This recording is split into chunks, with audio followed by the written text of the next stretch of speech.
Skill అంటే 371 కోట్ల ప్రజాధనాన్ని దోచేయడం మాత్రమే కాదు. అక్కడ ఈడీ ఆస్తులు అటాచ్ చేయగానే ఇక్కడ తనకు క్లీన్ చిట్ వచ్చినట్టుగా ప్రచారం చేసుకోవడం కూడా స్కిల్లే.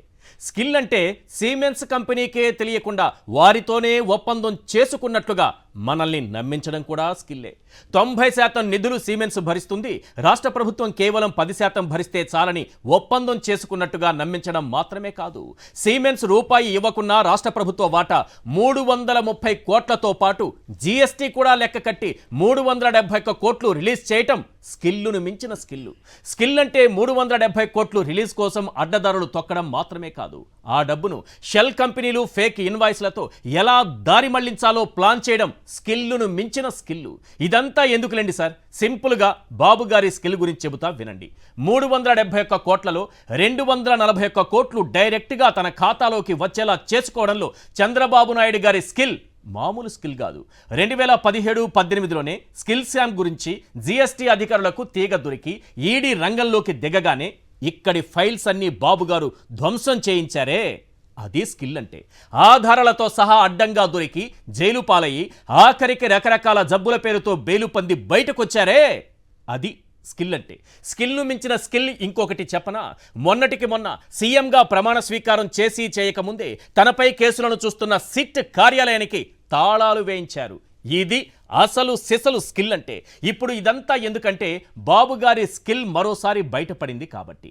నాటి సిమెన్స్ ఎండి ఆస్తులను ఈడీ అటాచ్ చేయగానే, ప్రెస్ నోటు రిలీజ్ చేయగానే వెంటనే అటు నేషనల్ మీడియాలోనూ ఇటు సోషల్ మీడియాలోనూ ఈ కేసులో తనకు క్లీన్ చిట్ ఇచ్చినట్టుగా తప్పుడు వార్తలు రాయించి తప్పుడు పోస్టులు పెట్టిస్తున్నారే, ఇది అన్ని స్కిల్స్లోకి క్రిమినల్ బ్రెయిన్ ఉన్న స్కిల్. ప్రస్తుతానికి ఈడీ అటాచ్మెంట్ తీగలాగింది, కరకట్టలో డొంక త్వరలోనే కదలబోతోంది.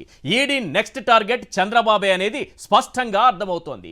బాబు గారి స్కిల్ గురించి, వారి దోపిడీ గురించి, ఈడీ అటాచ్మెంట్ల గురించి, ఫేక్ వార్తల ప్రచారం గురించి, ప్రజెంట్ నుంచి ఫ్లాష్ బ్యాక్ వరకు ఏం జరిగిందో ఓ 10 పాయింట్లు చెబుతాను వినండి. పాయింట్ నెంబర్ 1, నాటి సిమెన్స్ ఎండి ఆస్తులు ఈడీ అటాచ్ చేయగానే తనకు క్లీన్ చిట్ ఇచ్చినట్టుగా ఫేక్ ప్రచారం చేయించుకున్నారు. ఇది సార్ స్కిల్ అంటే. Point number 2, clean chit ED ఇవ్వదు, న్యాయస్థానాలు మాత్రమే ఇస్తాయని తెలిసిన జాతీయ పత్రికలను సైతం మేనేజ్ చేశారే, ఇది సార్ స్కిల్ అంటే. పాయింట్ నెంబర్ 3, జర్మనీకి చెందిన సిమెన్స్ కంపెనీకి తెలియకుండానే ఆ కంపెనీ పేరిట ఏపీఎస్ఎస్సిడి ప్రాజెక్టును తెరపైకి తెచ్చారే, ఇది సార్ స్కిల్ అంటే. పాయింట్ నెంబర్ 4, యువతకు నైపుణ్యం పేరుతో 371 కోట్లు మాత్రమే ఉన్న ప్రాజెక్టు విలువను 3,300 కోట్లకు పెంచేశారే, ఇది సార్ స్కిల్ అంటే. పాయింట్ నెంబర్ 5, సిమెన్స్ ₹1 రిలీజ్ చేయకుండానే ప్రభుత్వ వాటా కింద 371 కోట్లు రిలీజ్ చేసి దోచేశారే, ఇది సార్ స్కిల్ అంటే.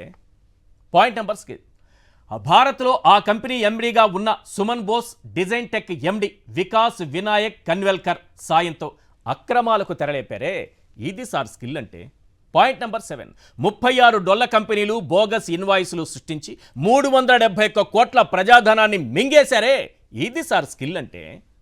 పాయింట్ నెంబర్ 8, షెల్ కంపెనీల సృష్టికర్తలు దళారుల కమిషన్లు పోను 241 కోట్లు హవాలా మార్గంలో తన బంగ్లాకు చేర్చుకున్నారే, ఇది సార్ స్కిల్ అంటే.